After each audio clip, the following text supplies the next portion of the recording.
की माने तो साइबर ठगों ने सरकारी वेबसाइट को हैक कर किसानों के बैंक खाते ही डिलीट कर दिए और उनकी जगह अपने खाते को जोड़ दिया। पूरी खबर इस रिपोर्ट में दिखाते हैं।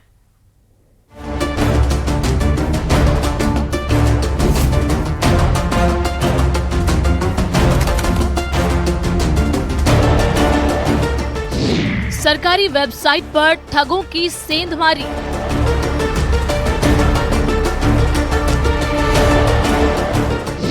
एसएसओ आईडी हैक कर लगाया करोड़ों का चूना। हैकर्स ने किसान के खाते डिलीट कर अपने जोड़े।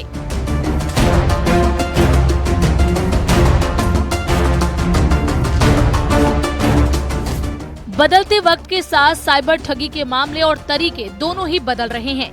आप जब तक संभल पाते हैं तब तक ठगी का नया तरीका सामने आ जाता है। बाड़मेर में जिस तरीके से करीब 3000 किसानों के खाते सरकारी साइट को हैक कर डिलीट किए गए, वो बेहद गंभीर मसला है। हालांकि इस खबर का खुलासा होते ही आपदा प्रबंधन विभाग के disaster management information system portal से ट्रांजैक्शन बंद कर दिए गए हैं। आपको बता दें, DMIS पोर्टल राजस्थान सरकार का वो पोर्टल है जिसका इस्तेमाल किसानों को मुआवजा देने के लिए किया जाता है। पश्चिमी राजस्थान के बाड़मेर जिले सहित पूरे प्रदेश के अंदर साइबर बड़ा अटैक हुआ है, जिसके अंदर जो किसान निधि का पैसा है उसमें हैकर्स द्वारा हैक करके आईडी को और उसके अंदर अपने खाते जोड़े जा रहे हैं। जानकारी के मुताबिक साइबर ठगों ने सरकारी वेबसाइट पर सेंधमारी कर करोड़ों रुपए का चूना लगाया है। बताया जा रहा है कि ठगों ने ऐसा सरकार से किसानों को सीधे खाते में मिलने वाली राहत राशि को हड़पने के लिए किया। अब तक की जांच में सामने आया है कि हैकर्स ने ज्यादातर जिलों में पटवारी, तहसीलदार और BDO की SSO आईडी को हैक किया है, जिसके बाद किसानों के खाते को डिलीट कर खुद के खाता नंबर जोड़ दिए गए, ताकि सरकार जैसे ही किसानों को राशि ट्रांसफर करे वो हैकर्स के खाते में आ जाए। जानकारी की माने तो अकेले बाड़मेर में ही 3000 किसानों के खाते हैक हुए हैं। बाड़मेर जिले के अंदर इस तरीके के करीब 3000 किसानों के नाम जो है उसको डिलीट किया गया है, उनको हटाया गया है, क्योंकि उनके IFC जो कोड है वो बाड़मेर के नहीं थे। तो ऐसे में जैसे ही ये भनक लगी उसके बाद में प्रशासन हरकत में आया है और प्रशासन ने यहाँ से एक लेटर जयपुर को लिखा है, लेकिन इस पूरे मामले की जांच शुरू हो चुकी है। आइए आपको बताते हैं कि SSO आईडी क्या होती है। SSO लॉगिन आईडी को सिंगल साइन ऑन आइडेंटिटी भी कहा जाता है। राजस्थान सरकार द्वारा नागरिकों को सरकारी सुविधाओं को आसानी से पहुंचाने के लिए SSO लॉगिन आईडी की शुरुआत की गई। इसके अंतर्गत राजस्थान के लोगों के लिए करीब सभी सरकारी सेवाओं की एक आईडी तैयार की जाती है, जिसकी मदद से आप Bhamashah card, eMitra card, building approval आदि जैसी सेवाओं के लिए एक ही आईडी यानी SSO लॉगिन आईडी का इस्तेमाल कर सकते हैं और इसी आईडी को हैकर्स ने हैक किया। इस तरीके से किसान निधि के अंदर ये फ्रॉड हो रहा है। यह आंकड़ा जो है करीब करीब अरबों रुपए में जा सकता है अगर पूरे प्रदेश के अंदर इसकी निष्पक्ष तरीके से जांच हो। लेकिन इसमें सबसे बड़ा सवाल और सबसे बड़ा क्वेश्चन मार्क ये खड़ा होता है कि आखिर NIC की ये जो आईडी है, SSO आईडी है, इसको कैसे हैक किया जा रहा है और किस तरीके का ये हैकर्स के द्वारा ये फ्रॉड किया जा रहा है। बताया जा रहा है कि हैकर्स ने सभी जिलों में किसानों के आधार और जन आधार डेटा से भी छेड़छाड़ की है। जन आधार यानी राजस्थान सरकार की ऐसी योजना जो एक नंबर, एक कार्ड, एक पहचान पर आधारित है।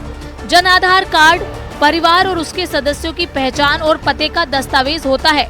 इसके जरिए राज्य के निवासियों को सरकार की योजनाओं का लाभ मिलता है।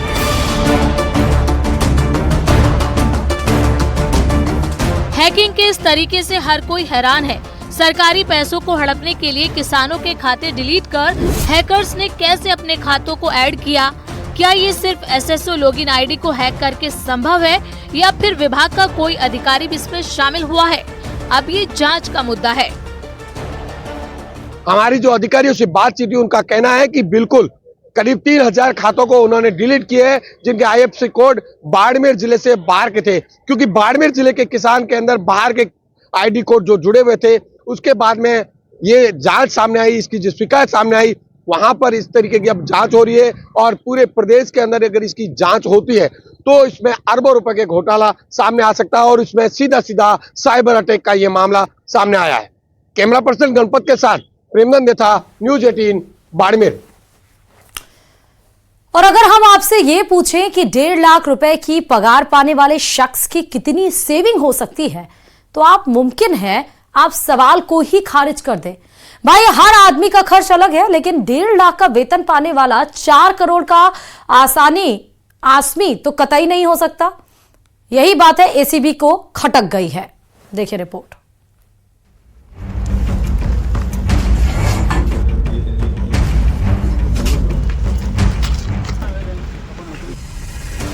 मेहनत के पैसे कमाए तो क्या कमाल किया।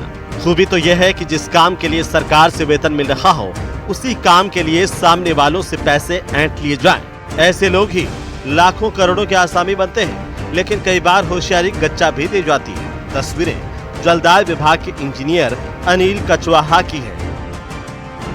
मंगलवार को एसीबी ने डूंगरपुर में कचवाहा को 2 लाख रुपए की रिश्वत लेते रंगे हाथों गिरफ्तार किया और जब उसकी काली कमाई की पड़ताल शुरू की तो परिणाम चौंकाने वाला रहा। कल श्री अनिल कचवाहा सुपरिटेंडेंट इंजीनियर जलदाय विभाग डूंगरपुर को 2 लाख रुपए की रिश्वत लेते हुए रंगे हाथों गिरफ्तार किया गया था। उसमें उसके कोटा आवास मकान की भी तलाशी ली गई, जहां 13 तारीख को 1 लाख रुपए मांग सत्यापन के दौरान लिए थे इन्होंने, वो भी उसके नंबर नोट किए गए थे। वो नंबरों के नोट 1 लाख रुपए भी उसके आवासीय मकान से बरामद किया गया है। उसके अलावा करीब एफडी और बचत पत्र कुल करीब 1,87,13,399 रुपए के एफडी और छोटे छोटे बैंकों में एफडी मिली है। 31 बैंकों के खाते मिले हैं। हमारी टीम द्वारा, एसीबी कोटा की टीम द्वारा गवाहों के साथ पहुंच के उसकी हाउस सर्च ली गई और तकरीबन पूरी रात वो हाउस सर्च चली। उसके बाद जो प्रॉपर्टी और जो निवेश के दस्तावेज मिले हैं उसके बारे में ये है कि कैश है 9,22,000 रुपये और उसमें 1 लाख रुपए वो भी है जो आरोपी ने डूंगरपुर के परिवादी से बतौर रिश्वत 1 लाख रुपए पहले ले लिए। एसीबी के मुताबिक काली कमाई का इंजीनियर उसे अनिल के लॉकर से 9 लाख रुपए से ज्यादा का कैश मिला।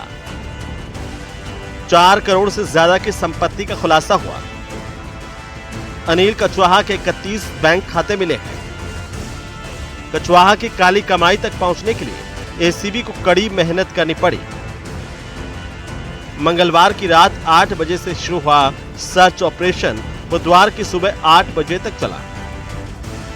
31 बैंकों के खाते मिले हैं, उसको भी सीज करा दिया गया, उनका अंतिम बैलेंस लिया जाएगा। कुल 9,22,000 रुपए रोकड़ मिले हैं और कुछ प्लॉट के भी कागजात वगैरह दस्तावेज मिले हैं। यूं करके कुल 4,15,47,147 रुपए की नकदी मिली है। तो आय से अधिक का मुकदमा भी दर्ज किया जाएगा। अनिल कचवाहा कई महत्वपूर्ण पदों पर रहा है। इस दौरान उसने अनाप शनाप कमाई से अपनी तिजोरी भरी और कानून से बचने के लिए हर जरूरी सावधानी भी बरती।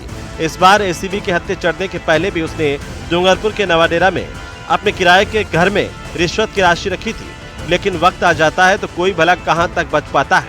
कचवाहा को दबोचने के लिए एसीबी की टीम ने कोटा में महावीर नगर स्थित उसके रिहायशी घर पर छापेमारी की, जहां से उसे अकूत दौलत मिली है। फिलहाल एसीबी की टीम कचवाहा के अकाउंट की जांच कर रही है। जांच के बाद ही अकाउंट से कई राज खुल सकते हैं। Bureau report, news 18 Rajasthan. और चलिए खबर अब आपको महाराष्ट्र के पुणे से बता रहे हैं, जहां पर एक सड़क हादसे में घायल हुए जैसलमेर जिले के खेतोलाई गांव की बेटी और ट्रेनी पायलट चेष्टा विश्नोई का निधन हो गया। चेष्टा विश्नोई को पैतृक गांव खेतोलाई में गमगीन माहौल में अंतिम विदाई दी गई। पायलट चेष्टा की पार्थिव देह एयरलिफ्ट कर जैसलमेर लाया गया। तो चेष्टा विश्नोई खेतोलाई गांव की रहने वाली थी। जैसलमेर की सड़क हादसे में घायल हुई थी ट्रेनी पायलट, लेकिन उनकी जान नहीं बचाई जा सकी। अंतिम विदाई उन्हें दी गई है। गमगीन माहौल में उन्हें अंतिम विदाई दी गई। शव को एयरलिफ्ट कर उनके घर लाया गया। ये तस्वीरें आपको दिखा रहे हैं चेष्टा विश्नोई की, जहां सड़क दुर्घटना में ये शिकार हुई थी और उसके बाद से घायल को बचाया नहीं जा सका था। इलाज के दरमियान इनकी मौत हो गई थी। तो बड़ी खबर आपको इस बीच बता रहे हैं जैसलमेर के खेतोलाई से, जहां पर पायलट चेस्टा विश्नोई सड़क दुर्घटना में शिकार हुई थी मुंबई के पुणे में, लेकिन इलाज के दरमियान इनकी मौत हो गई थी। गमगीन माहौल में अंतिम विदाई उन्हें दी गई। और वक्त हो